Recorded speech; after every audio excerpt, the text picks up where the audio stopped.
Good morning, সুপ্রভাত।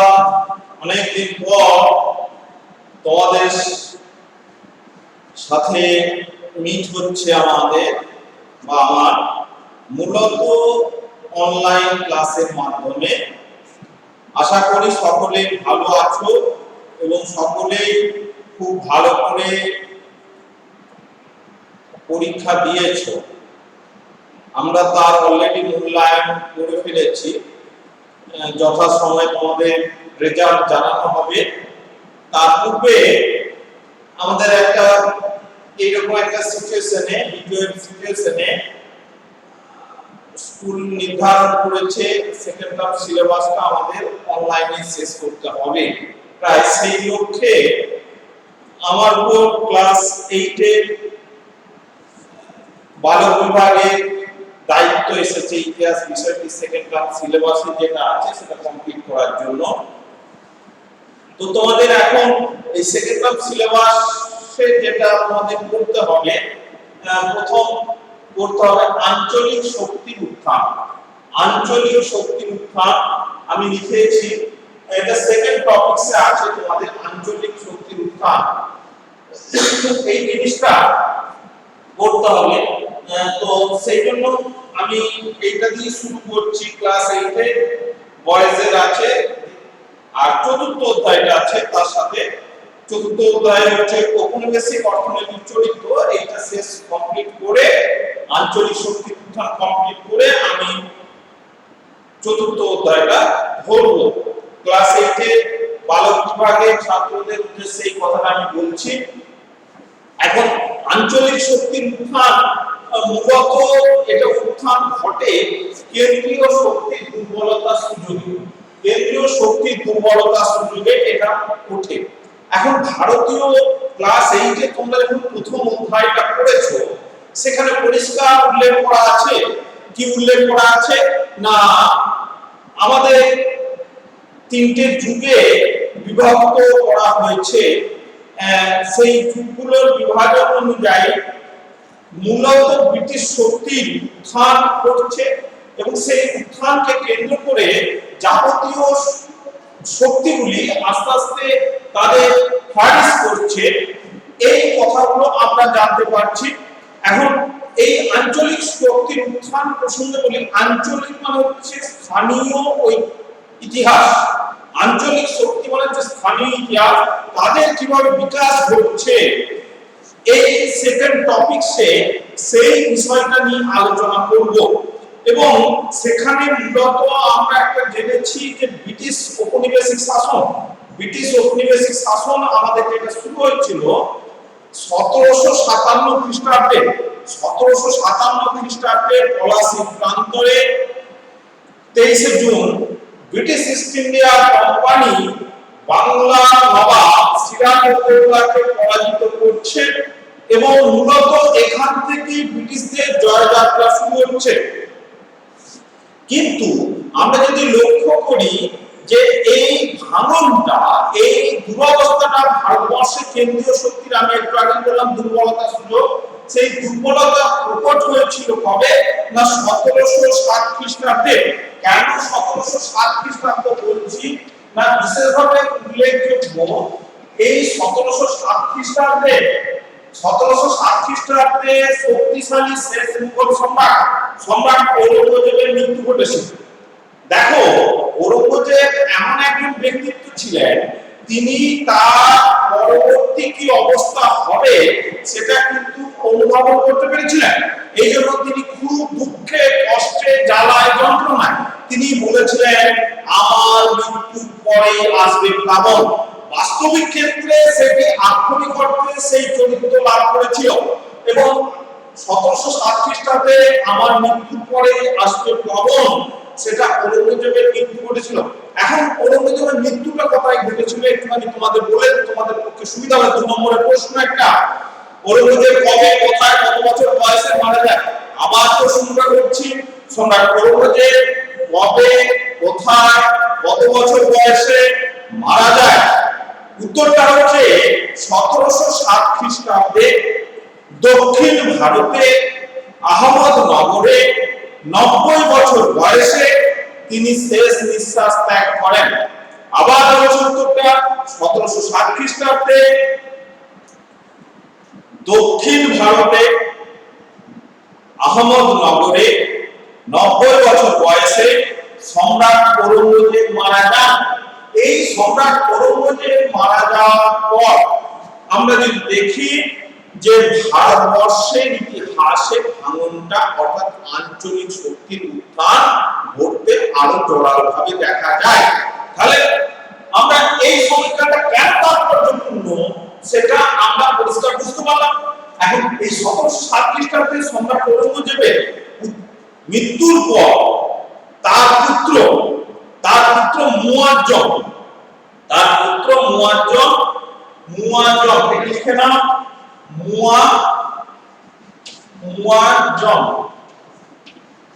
মুয়াজ্জম তিনি কি করলেন না, তিনি প্রথম বাহাদুর শাহ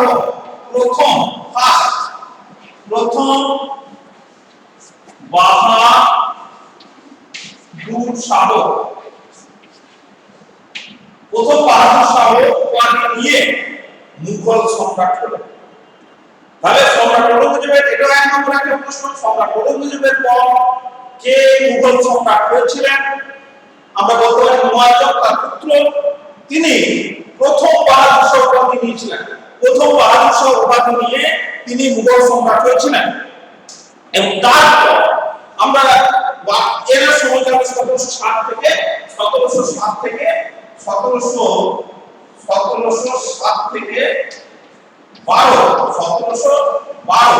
এই সময়কাল পর্যন্ত তারপর অনেকেই এসেছেন।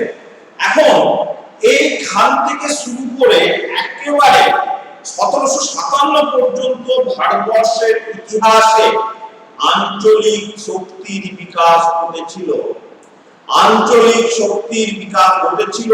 আর কাকে কি আমি বললাম আঞ্চলিক শক্তির যে উত্থানটা তোমরা দেখো 1707 খ্রিস্টাব্দ থেকে 1757 এর মধ্যে আঞ্চলিক শক্তির উত্থান ঘটেছিল। তারপর যাদের রাজত্বকাল বিশেষভাবে উল্লেখযোগ্য ব্রিটিশ উপনিবেশিক শাসনের জয়যাত্রা শুরু হয়েছিল, এটা আমরা জানবো। কিন্তু এই যে দীর্ঘ 50 বছর ভারতীয় ইতিহাসের চরিত্রটা অনেকখানি বদলে গিয়েছিল, অনেকটা পরিবর্তন এসেছিল। এবং সম্রাট ঔরঙ্গজেবের মৃত্যু হওয়ার পর আমরা অনেক ক্ষেত্রে দেখি মুঘল সাম্রাজ্যের ভাঙনটা কিন্তু জোরালোভাবে প্রত্যক্ষ করা গিয়েছিল বিভিন্ন ভাবে। যদি মুঘল সম্রাটের ব্যর্থতার কারণগুলো নিয়ে আলোচনা করি, প্রথমেই বলবো যার উত্থান আছে তার পতন আছে, অর্থাৎ মুঘল সাম্রাজ্যে 1526 খ্রিস্টাব্দে সম্রাট বাবরের নেতৃত্বে উত্থান ঘটেছিল। সেটা সম্রাট আকবরের আমলে প্রায় এশিয়া মহাদেশের সবচেয়ে বড় সাম্রাজ্যে পরিণত হয়েছিল। তারপর তার পুত্র সেলিম সিংহাসনে এসেছিলেন, কিন্তু সেটা ততটা কার্যকরী ছিল না। বিশেষভাবে উল্লেখযোগ্য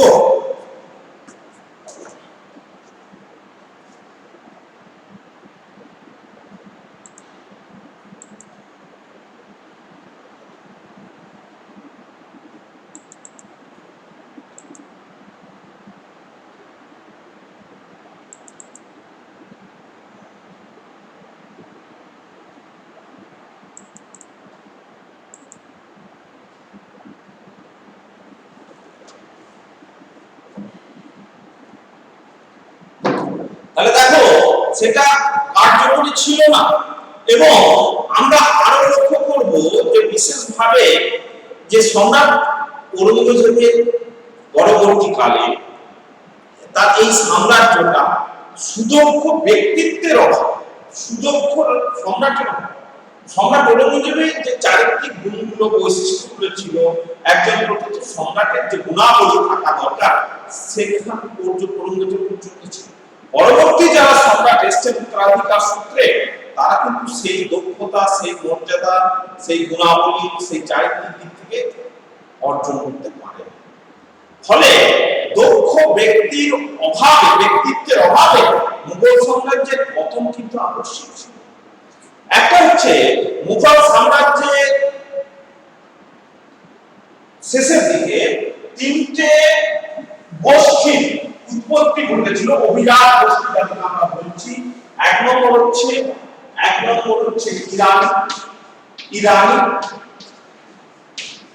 ইরানি। দু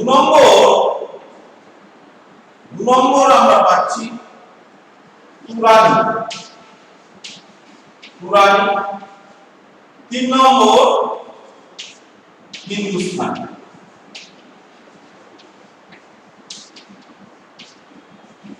এই তিনটে গোষ্ঠীর মধ্যে ইরানি, তুরানি, হিন্দুস্তানি, এই তিনটে গোষ্ঠীর মধ্যে কারা ক্ষমতায় থাকবে, কারা প্রভুত্ব বিস্তার করবে, তাদের মধ্যে অন্তর্দ্বন্দ্ব এবং তারা তাদের গোষ্ঠীর মধ্যে সম্রাটকে ইনক্লুড করার চেষ্টা করে, যুক্ত করার চেষ্টা করে।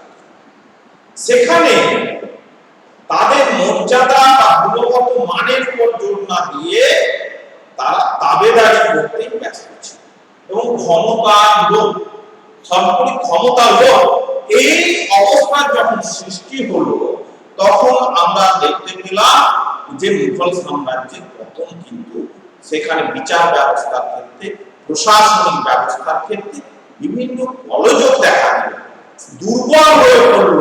মুঘল সাম্রাজ্যের পতনকে আরো ডেকে নিয়ে এলো। আর কি আমরা বলতে পারি যে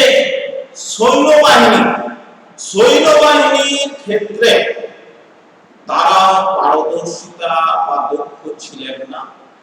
তারা অনভ্যাসের ফলে তারা যুদ্ধবিদ্যা থেকে বিমুখ হয়ে পড়েছিল এবং বিভিন্ন রণক্ষেত্রে তারা সেটা স্বীকার দিল। এটাও একটা পতনের দিক। এবং আরো সবচেয়ে বড় কথা, আঞ্চলিক শক্তির উত্থান ঘটেছিল সম্রাট ঔরঙ্গজেবের সময়কাল থেকে ঘটেছিল। সম্রাট ঔরঙ্গজেব এই আঞ্চলিক শক্তি, বিশেষ করে দক্ষিণ ভারতের দিক, তার শেষ জীবনে 25টা বছর 83 থেকে 1707 পর্যন্ত এই 25টা বছর তিনি দক্ষিণ ভারতে কাটিয়েছেন এবং সেই সময়কালে তিনি কেন্দ্রীয় শক্তিটাকে দুর্বল করে ফেলেছেন এবং এই দাক্ষিণাত্য অভিযান করতে গিয়ে মুঘল সাম্রাজ্যের অর্থনৈতিক দুরবস্থা ডেকে নিয়েছেন। যদিও এর সূত্রপাত ঘটেছিল সম্রাট শাহজাহানের আমল থেকে, তার সাম্রাজ্যের শাসন ব্যবস্থা মুখটা ছিল রক্তোজ্জ্বল, কিন্তু সমগ্র রক্তটি তার মুখের মধ্যে ছিল, বাকি দেহাংশটা একেবারে শুষ্ক হয়ে গেছিল। তাহলে বুঝতে পারছো যে সাম্রাজ্যের পতনটা কিন্তু ডেকে নিয়ে এসেছিল অনেক পূর্ব থেকে মুঘল সম্রাটরা, যার প্রকৃত স্বরূপ সম্রাট ঔরঙ্গজেবের পর আরো কষ্ট হয়ে গিয়েছিল। এই পতনগুলো আমরা বলতে পারছি।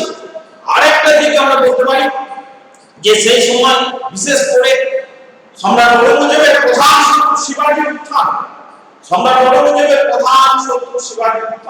সম্রাট ঔরঙ্গজেব তাকে দমন করতে পারেনি। এই মারাঠা শক্তির উত্থান মুঘল সাম্রাজ্যের পতনের জন্য বহুলাংশে দায়ী ছিল। মারাঠা শক্তির উত্থান এবং শুধু তাই নয়, মুঘল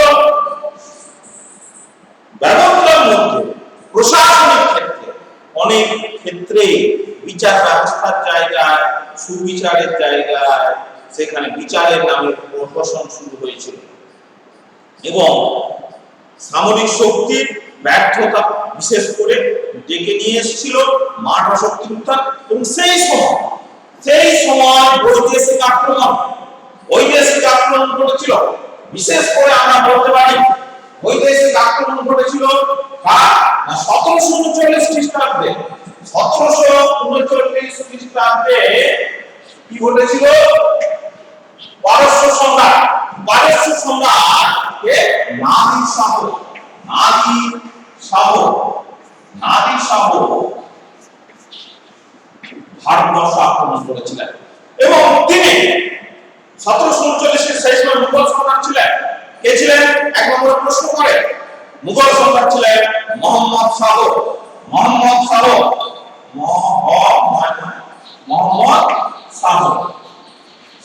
এনার সময়কালটা হচ্ছে 1719 থেকে 1748। এই মোহাম্মদ শাহ সময়কালে নাদির শাহ ভারতবর্ষ আক্রমণ করেছিলেন এবং ভারতবর্ষের রাজধানী দিল্লি তিনি 15 দিন ধরে লুট করে শ্মশানে পরিণত করেছিলেন।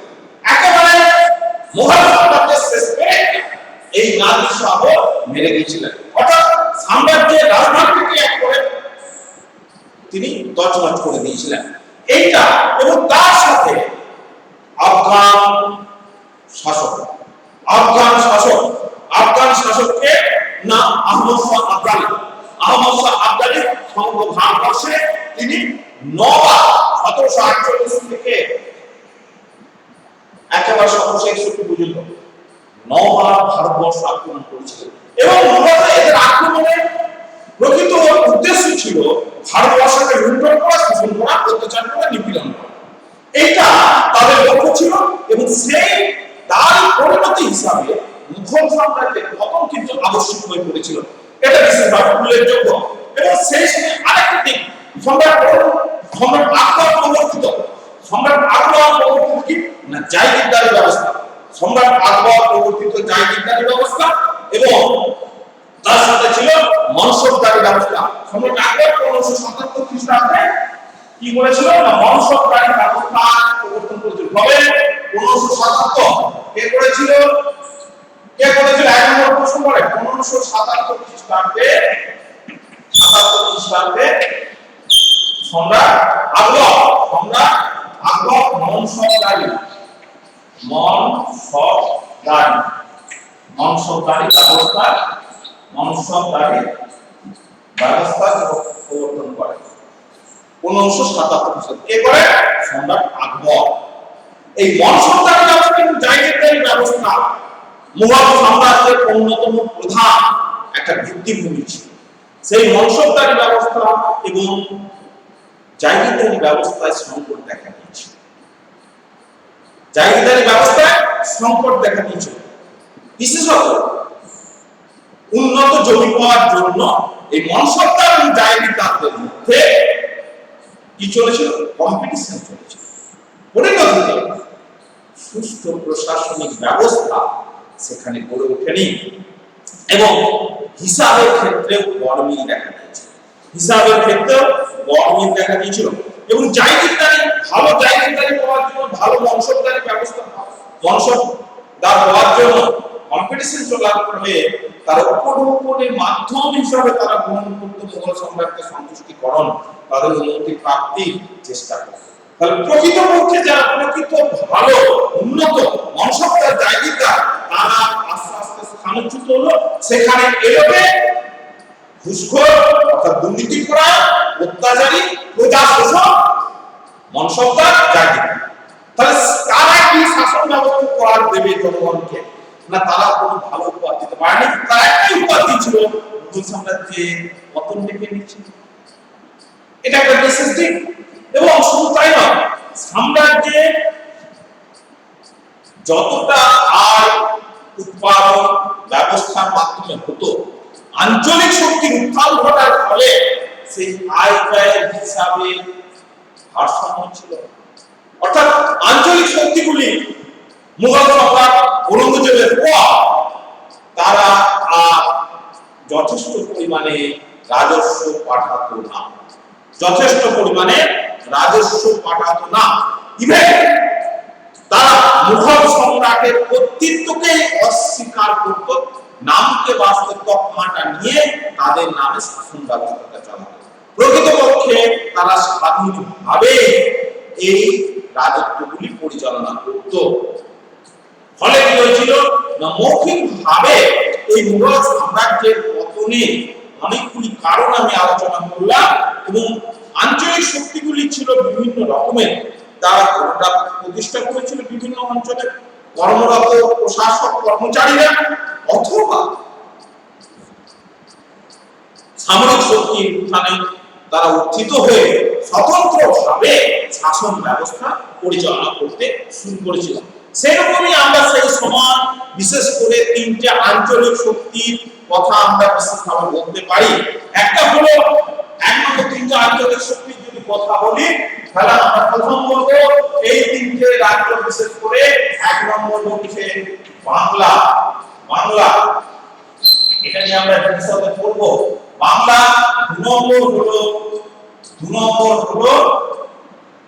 নম্বর হায়দ্রাবাদ।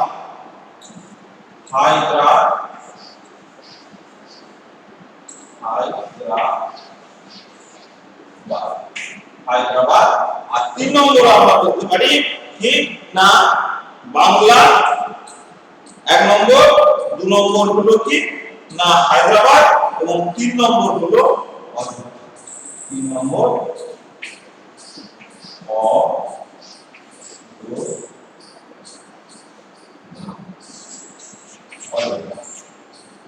এই তিনটে শক্তি উত্থান করল যারা প্রকৃতপক্ষে স্বস্বাধীনভাবে সাম্রাজ্য পরিচালনা করত। তাহলে এখান থেকে আমরা একটা সুন্দর প্রশ্ন, বড় প্রশ্ন আলোচনা করলাম মোটামুটি। তাহলে এই প্রশ্নটা লিখে নাও। দুটো প্রশ্ন আলোচনা করে ফেলেছি। সম্রাট ঔরঙ্গজেবের 1 নম্বর প্রশ্ন, সম্রাট ঔরঙ্গজেবের পরবর্তী কালে কিভাবে আঞ্চলিক শক্তিগুলির উত্থান ঘটেছিল?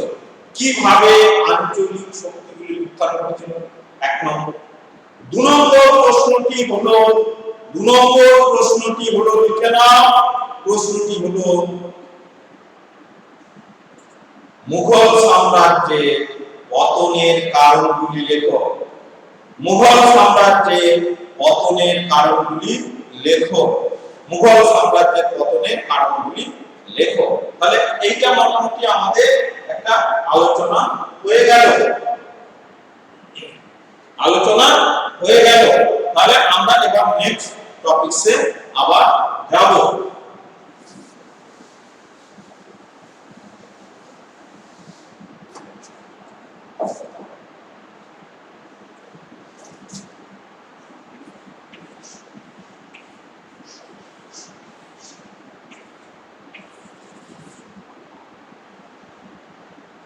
বাংলা। নেক্সট টপিকটা হচ্ছে বাংলা। বাংলা সম্পর্কে জানা দরকার আছে। আমি বললাম তিনটা আঞ্চলিক শক্তির উত্থান ঘটেছে, সেই বাংলা সম্পর্কে আমরা একটু জানার চেষ্টা করব। বাংলা প্রাচীন কাল থেকে বিভিন্ন ক্লাস 7-এ তোমরা পড়েছো বাংলা নামকরণ কিভাবে হয়েছে। সেই একবারে পাল রাজত্ব থেকে শুরু করে সেন রাজত্ব থেকে শুরু করে বিভিন্ন ক্ষেত্রে বাংলার উত্থান ঘটেছে এবং সম্রাট ঔরঙ্গজেবের সময়ে বাংলা কিন্তু স্বতন্ত্রভাবে আত্মবিকাশ করেছে। সম্রাট ঔরঙ্গজেবের পরবর্তীকালে বলা চলে, এটা আমরা জানি। এবং ভারতবর্ষে যে সুবা ব্যবস্থা, সম্রাট আকবর সুবা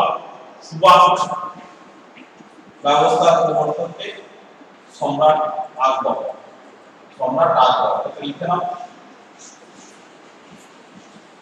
আকবর তিনি তার সাম্রাজ্যকে, যেহেতু বিশাল সাম্রাজ্য ছিল, 15টি ভাগে বিভক্ত করেছিলেন। তার সাম্রাজ্যকে তিনি 15টি ভাগে বিভক্ত করে সমগ্র ভারতবর্ষে যে মুঘল সাম্রাজ্য সম্রাট আকবর গড়ে তুলেছিলেন 15টি ভাগে বিভক্ত। প্রতিটা ভাগকে, প্রতিটা প্রদেশকে তিনি নামকরণ করেছিলেন সুবা বলে। তাহলে সুবা বলতে প্রদেশ বলা হতো না, সেই জায়গায় বলা হতো সুবা। এই সুবা বাংলা উত্থান আমরা যদি দেখি, ঠিক উত্থান যদি বলি সম্রাট আকবরের পরবর্তীকালে আমরা লক্ষ্য করব যে আঞ্চলিক শক্তি হিসাবে বিকাশ ঘটেছিল সম্রাট ঔরঙ্গজেবের সময়কালে। এবং দেওয়ান মানে হচ্ছে ফৌজ রাজস্ব আদায়ের অধিকার এবং দেওয়ানি বেচারের অধিকার, এটা দেওয়ান। সুবা বাংলায় মুর্শিদ কুলি খান, যার প্রকৃত নাম ছিল মোহাম্মদ হাদি। তাহলে মুর্শিদ কুলি খান প্রকৃত নাম কি? মোহাম্মদ হাদি। এটা লিখে নাও। মুর্শিদ কুলি খান 1 নম্বরের প্রশ্ন। মুর্শিদ কুলি খান প্রকৃত নাম হচ্ছে মোহাম্মদ হাদি। এই মোহাম্মদ হাদি মুর্শিদ কুলি খান প্রকৃত নাম। তিনি বাংলার দেওয়ান হিসেবে পাঠিয়েছিলেন, তাকে কে পাঠিয়েছিলেন? রাজস্ব আদায়ের অধিকারী হিসেবে পাঠিয়েছিলেন সম্রাট ঔরঙ্গজেব। কবে পাঠিয়েছিলেন? 1707 খ্রিস্টাব্দে তাকে পাঠিয়েছিল এই পদে দখল করা। তো দেওয়ান পদে মুর্শিদ কুলি খানকে পাকাপাকি ভাবে নিয়োগ করে দেন সম্রাট ফারুক শেয়ার। ফারুক শেয়ারের সময়কাল কত? সম্রাট ফারুক শেয়ারের সময়কাল হচ্ছে, সম্রাট ফারুক শেয়ারের সময়কাল জানো? 1713 থেকে 1719। এই হচ্ছে সম্রাট ফারুক শেয়ারের সময়কাল। এই সম্রাট ফারুক শেয়ারের সময়কালে তাকে পাকাপাকি ভাবে দেওয়ান পদে নিযুক্ত করা হয় এবং এই দেওয়ানি পদের সাথে সাথে মুর্শিদ কুলি খানকে নাজিম পদেও নিয়োগ করা হয়। দেওয়ান পদের সাথে সাথে নাজিম পদেও নিয়োগ করা হয়। ফলে দেওয়ান এবং নাজিম উভয় পদ পাওয়ার পরবর্তীকালে তিনি সুবা বাংলার একচ্ছত্র ক্ষমতার অধিকারী। সুবে বাংলা তিনি একচ্ছত্র ক্ষমতার অধিকারী হবেন এবং এই মুর্শিদ কুলি খানকে কেন্দ্র করে পরবর্তীকালে মুঘল সাম্রাজ্যের মধ্যে বাংলা স্বতন্ত্র বিকাশ করতে থাকে। এখন এ প্রসঙ্গে তোমাদের বইয়ে একটা সুন্দর চিঠি আছে, এটা আমি পড়ে শোনাচ্ছি, কারণ এটা কারো কোনো এখানে মত খাটবে না এবং আমি সেটা ব্যাখ্যাও করবো। বুঝতে পারলে? তাহলে দেখো, মুর্শিদ কুলি খানকে ঔরঙ্গজেবের চিঠিটা তোমাদের বইয়ে হুবহু যেমন ছিল তেমন তুলে দেওয়া আছে। সেটা কিরকম না, দেখো, সম্রাট ঔরঙ্গজেব তার মুন্সি, যিনি লেখেন, মুন্সি মানে যিনি সম্রাট ঔরঙ্গজেবের ওই পত্র লেখেন তাকে বলা মুন্সি। তাহলে বুঝতে পারলে মুন্সি জিনিসটা কি না, মুন্সি ইনায়েতুল্লাহকে দিয়ে চিঠি লিখিয়ে বাংলার দেওয়ান মুর্শিদ কুলি খানকে পাঠিয়েছিলেন। তাহলে ইনায়েত খান ছিলেন সম্রাট ঔরঙ্গজেবের মুন্সি, লেখক। সেই চিঠিগুলি থেকে বাংলার দেওয়ানের প্রতি সম্রাটের মনোভাবের কথা বোঝা যায়। মূল চিঠিগুলি ফার্সিতে লেখা, তৎকালীন সময়ে যে ভাষায় ছিল তেমনই একটি চিঠিতে লেখা হয়েছিল। বাদশাহের আজ্ঞা অনুসারে লিখিত হইতেছে যে বাদশাহ যেমন আজ্ঞা করেছেন সেই অনুযায়ী চিঠিটি লেখা হচ্ছে। যে কিরকম লেখা হচ্ছে দেখো, যে এখন বিহার প্রদেশের দেওয়ানের পদ আপনাকে অর্পণ করা হইয়াছে। সুতরাং আপনি স্বয়ং উড়িষ্যা যান, ইহা ভালো নহে। কোথায় এক প্রতিনিধি রাখিয়া জাহাঙ্গীরনগর মানে হচ্ছে জাহাঙ্গীর, এই যে আমরা ঢাকা শহরটা পাই, বাংলাদেশের রাজধানী ঢাকা, এই ঢাকা শহরের পূর্ববর্তী নাম হচ্ছে জাহাঙ্গীর। 1 নম্বর প্রশ্ন। তাহলে ঢাকা শহরের পূর্ববর্তী নগরের নাম কি? পূর্ব নাম কি? জাহাঙ্গীরনগর। এই জাহাঙ্গীরনগর আসিবেন, কারণ যুবরাজ আজিমুস খান পরবর্তীকালে মুঘল সম্রাট ছিলেন, কুমার মানে ফারুক শেয়ারকে ঢাকায় ছিলেন সেই সময়, রাখিয়া নিজে পাটনা চলিয়া গিয়াছে। আপনার অনেক কার্য, সুতরাং যথা হইতে সব স্থানে তত্ত্বাবধান করিতে পারেন, এরূপ কেন্দ্র স্থানে আপনার বাস করা উচিত, যেখান থেকে আপনি ঠিক ভাবে তার প্রশাসনিক কাজকর্ম পরিচালনা করতে পারবেন, সেরকম একটা কেন্দ্র বেছে নিয়ে আপনি উড়িষ্যায় থাকে এবারে প্রান্তে হয়ে যাচ্ছে সুবে বাংলা, সেক্ষেত্রে আপনার পক্ষে শাসন কার্য পরিচালনা করা ততটা সম্ভব হবে না। তাই আপনি উত্তম একটা স্থান বেছে নিন যেখান থেকে শাসন কার্য পরিচালনা করতে পারবেন, এটা বলা হলো। বাদশাহ হুকুম করিতেছেন যে উড়িষ্যায় পৃথক প্রদেশ সুবা এক কেন্দ্রে অবস্থান। তাহলে উড়িষ্যা হচ্ছে এক কেন্দ্রে, মানে এক কোণে এক কেন্দ্রে অবস্থিত, সেখান থেকে শাসন পরিচালনা করা অতি কষ্টকর এবং ভালো শাসন হবে না, এবং সর্বদা ইহার পৃথক শাসনকর্তা থাকে, এবং এতদিন পর্যন্ত সেখানে পৃথক শাসনকর্তা থাকত। আপনার কার্যস্থলে সম্বন্ধে সঙ্গে উহার কোনো সম্বন্ধ ছিল আগে এটি এই উড়িষ্যার সাথে বাংলার কোনো এটা সম্পর্ক ছিল না, এটা ছিল না। এই প্রদেশের অবস্থা লিখিয়া জানাই, এই প্রদেশের যা অবস্থা সেটা আপনি লিখে জানাবেন।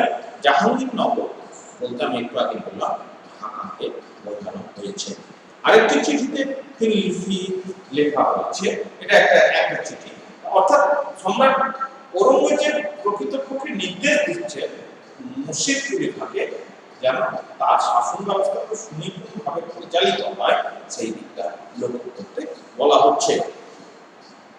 ইতিপূর্বে লেখা হয়েছে আরেকটা চিঠিতে বাদশাহের হুকুমে এই মন্ত্রীবর্গকে লেখা হয়েছে যে প্রায় 90 লক্ষ টাকার সরকারি খাজনা যাহা বঙ্গদেশ ও উড়িষ্যায় সংগ্রহ করা হইয়াছে এবং যাহার পরিমাণ আপনি বাদশাহকে লিখা জানাইয়াছেন ও তৎসঙ্গে অন্যান্য অধিক টাকা যাহা সংগ্রহ হইয়া থাকিবে একত্রে যত দ্রুত সম্ভব এখানে পাঠাইবেন, একত্রে যত দ্রুত সম্ভব আপনি সেটা পাঠাইবেন। যদি আপনি পূর্বে প্রেরিত আজ্ঞানুসারে পূর্বোক্ত টাকা সদরে রওনা করিয়া থাকেন ভালো, যদি যে টাকাটা পাঠাবার কথা ছিল সেটা যদি আপনি পাঠিয়ে দিয়ে থাকেন খুবই ভালো, নচেত যদি না হয় তাহলে কি হবে, এই পত্র পাইবা মাত্র ওই টাকা এবং অপর যাহা কিছু আদায় হইয়াছে তাহা সমস্ত ভালো একটা অধিক দ্রুততার সঙ্গে হুজুরে প্রেরণ করবেন। অর্থাৎ টাকার খুব প্রয়োজন, এই চিঠি থেকে বোঝা যাচ্ছে অর্থনৈতিক দিক থেকে মুঘল সাম্রাজ্যের দুরবস্থার কথা এই চিঠি থেকে পরিষ্কার বোঝা যাচ্ছে। এবং পাঠাইবেন, জানিবেন যে বিলম্ব অবৈধ, বিলম্ব করবেন না, এটা ঠিক না, কারণ এই বিষয়ে বাদশাহ অত্যন্ত অধিক দাবি করিতেছে, তার টাকার বিশেষ প্রয়োজন, ওই জন্য আপনাকে জানাচ্ছে, এই জন্য আপনার এটা পাঠানো দরকার। নিশ্চয় এই আজ্ঞা কার্যে পরিণত করবেন, নিশ্চয় এই আজ্ঞাটাকে আপনি কার্যে পরিণত করিবেন, এটি সম্রাটের নির্দেশ আপনার প্রতি, এটাকে আপনি কার্যকর পাওয়া মাত্র আপনি কার্যকর ভূমিকা অবলম্বন করবেন। এই চিঠিটি থেকে সম্রাট ঔরঙ্গজেবের শেষ কয়েক বছরে রাজত্বকালে টাকার অভাব এবং সুবা বাংলা থেকে পাঠানো রাজস্বের গুরুত্ব স্পষ্ট। তাহলে দেখো রাজস্বের যে গুরুত্ব আছে মুঘল সাম্রাজ্যে, সেটা কিন্তু বাংলার উপর যে নির্ভরশীল সেটা কিন্তু পরিষ্কার বোঝা যায়, এবং শুধু তাই নয়, আর কি বলছে আরেকটি চিঠিতে মুর্শিদ কুলি খানকে লেখা হয়েছে, সেই চিঠিটা আমি কিন্তু পড়ে শোনাচ্ছি তোমাদের বইয়ে আছে। আপনি বাদশাহীর রাজস্ব সংগ্রহে পরিশ্রম করিতেছেন, বাদশাহীর যে রাজস্ব সেটা সংগ্রহের জন্য আপনি তদবির করছেন, পরিশ্রম করছেন, এটা সম্রাট ঔরঙ্গজেব অবগত, জানতে পেরেছেন এবং প্রার্থনা করিয়াছেন যে বাদশাহের স্বহস্তে লিখিত কয়েক ছত্র সহ এক ফরমান আপনার নামে প্রেরিত। ফরমান আদেশনামা একটি বেরোবো, এটা আপনি সম্রাট ঔরঙ্গজেবের লেখা একটা চিঠি চেয়েছেন। বেরোলো, তাহার সব বাদশাহ অবগত হইল। বলছে সেটা সম্রাট ঔরঙ্গজেব অবগত হয়েছেন, জেনেছেন। সম্রাট অনুগ্রহপূর্বক আপনাকে এক উজ্জ্বল সম্মানসূচক পরিচ্ছদ, মানে খেলা, যেটাকে বলে পরিচ্ছদ, খেলা কি করছে এবং স্বহস্তাক্ষরে ঘোষিত ফরমান প্রদান করিবেন এবং সেটা তিনি দেবেন, ঠিক করেছেন। নিশ্চয়ই এইসব অনুগ্রহের জন্য ধন্যবাদ প্রকাশ করিতে রাজস্ব সংগ্রহ ও হুজুরের প্রেরণ সম্বন্ধে অত্যন্ত পরিশ্রম করবে। অতি শীঘ্র খেলা কি করাবে ও ফরমান আপনার নিকট পেশ করবে। অর্থাৎ সম্রাট ঔরঙ্গজেবের সাথে মুর্শিদ কুলি খান, নবাব মুর্শিদ কুলি খানের যে সম্পর্ক সেটি কিন্তু সুনিবিড় ছিল। এই তিনটি পত্রের মাধ্যমে তা স্পষ্ট বোঝা যাচ্ছে মুঘল সাম্রাজ্যের শেষের দিকে যে অর্থনৈতিক দুরবস্থার কথা কিন্তু সেটি পরিষ্কার উল্লেখ করা হচ্ছে এবং শুধু তাই নয়, স্পষ্ট উল্লেখ করা হচ্ছে। মুর্শিদ কুলি খান আমল যেটা ছিল সেটা হচ্ছে 1707 থেকে 1717 মুর্শিদ কুলি খান সময়কাল হচ্ছে 1717 থেকে 1727, 10 বছর। তিনি 1717 খ্রিস্টাব্দে তিনি বাংলা স্বাধীন নবাব হিসাবে ঘোষণা করছেন। তখন মুঘল সম্রাট ছিলেন সম্রাট ফারুক শাহ। তার নাজিবকে নিয়মিত রাজস্ব দেওয়ার বদলে নিজেদের অঞ্চলে ক্ষমতা ভোগ করতেন। মুর্শিদ কুলির আমলে বাংলার নৈতিক পরিস্থিতি ব্যবসার পক্ষে অনুকূল ছিল এবং শুধু তাই নয়, অনুকূল ছিল এবং তার সাথে স্থলে ও সমুদ্র পথে নানান দ্রব্য সুবা বাংলা থেকে রপ্তানি করা হতো। হিন্দু মুসলমান আর্মেনীয় বণিকরা ওই ব্যবসায় প্রভাবশালী ছিল। হিন্দু মুসলমান ও আর্মেনীয় বণিকরা মুর্শিদ কুলি খান আমলে বেশ প্রভাবশালী ছিল, এটা বিশেষভাবে উল্লেখযোগ্য। এ প্রসঙ্গে আমরা দেখি উমিচাঁদ এবং হিন্দু ব্যবসায়ী উমিচাঁদ এবং আর্মেনীয় ব্যবসায়ী খোজা ওয়াজেদ ছিলেন এদের মধ্যে অন্যতম। এইসব ধনী ব্যবসায়ী মহাজনদের হাতে অর্থনৈতিক ক্ষমতার পাশাপাশি রাজনৈতিক ক্ষমতা ছিল। অর্থাৎ তারা কর্তৃত্ব, যেমন প্রশাসনিক ক্ষেত্রে কর্তৃত্ব কিন্তু ভোগ করত, এটা পরিষ্কার বোঝা যাচ্ছে। এবং শাসকেরা এদের সহায়তার উপর নির্ভর করে। প্রসঙ্গত মুর্শিদাবাদের বিখ্যাত মূলধন বিনিয়োগকারী জগৎ শেঠ এর নাম আমরা বাংলার ঔপনিবেশিক শাসনে এবং নবাবী শাসনে উল্লেখ করা। জগৎ শেঠ কোনো পরিবারের, কোনো ব্যক্তির নাম না, একটা পরিবারের উপাধি। এই জগৎ শেঠ নামকরণ করা হয়, সে প্রসঙ্গে আমরা একটু বলছি। এবং সুবা বাংলা রাজধানী যেটা ছিল তৎকালীন সময়ে মুর্শিদাবাদ, সেই মুর্শিদাবাদে কোষাগার এবং ব্যবসার দিকে বাংলার পক্ষে শাসন ব্যবস্থা চলত এবং জগৎ শেঠ পরিবারের নিয়ন্ত্রণ ছিল। এখন আমরা এখানে একটা ক্ষুদ্র কথা আছে জগৎ শেঠ পরিবারের সম্পর্কে যদি জানি, সেটা একটুখানি পড়ে শুনিয়ে দিই তোমাদের, তোমরা তাহলে বুঝতে পারবে যে মুর্শিদাবাদের রাজনীতি এবং অর্থনৈতিক ক্ষেত্রে বণিকদের বিশেষ প্রভাব ছিল এবং এই এদেরকে বণিক রাজা বলা। তাহলে মুর্শিদাবাদে যে রাজনীতি এবং অর্থনৈতিক বণিকদের যে বিশেষ প্রভাব ছিল, সেখানে কি করা হতো না, তাদের বিশেষভাবে ক্ষমতা ও কর্তৃত্ব ছিল। এবং এই বণিক রাজাদের মধ্যে প্রবীণ ছিলেন উমিচাঁদ, খোদা ওয়াজিদ এবং জগৎ শেঠ। মুর্শিদাবাদে সিরাজ বিরোধী উদ্যোগে জগৎ শেঠের গুরুত্বপূর্ণ ভূমিকা ছিল।